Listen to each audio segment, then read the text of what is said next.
हमारे ब्रेन में इस तरह के फोल्ड्स होते हैं जिनको बोलते हैं गायरस सल्कस। ये गायरस सल्कस जो आदमी जितना दिमाग काम में लेता है वो उतने इंक्रीज होते जाते हैं।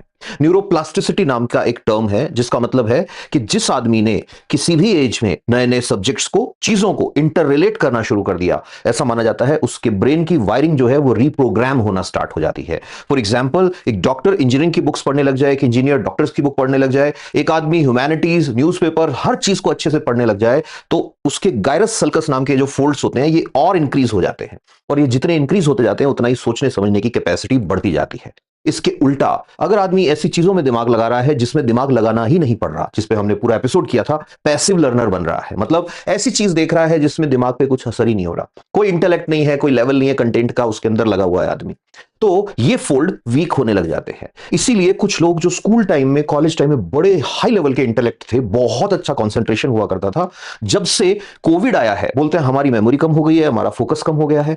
ये मेमोरी पे असर कोविड का पड़ा है या आप जो स्क्रॉल करते रहते हो ऐसी चीजों को जिसमें सोचना ही नहीं पड़ता उसका पड़ा है? जरा याद तो करो, कोविड से पहले कितने टाइम के लिए स्क्रीन पे रहा करते थे और कोविड के बाद कितने घंटों के लिए स्क्रीन पे रहते हो? जरा याद तो करो, कोविड से पहले कितनी बार रात के 2 बजते थे और कोविड के बाद कितनी बार ऐसा हुआ है कि रात का 1 बज गए, 2 बज गए, आप फोन में ही लगे हुए हो? याद करो, कोविड से पहले कितनी बार सुबह उठने से पहले आपने मोबाइल फोन चेक किया होगा? और अब कोविड के बाद ऐसा तो नहीं कि सुबह की शुरुआत ही मोबाइल से हो रही है, या कहीं रात को आंख खुल रही है, पहले आंख खुला करती थी रात को, उठे, सुसु किया, पानी पिया, वापस सो गए।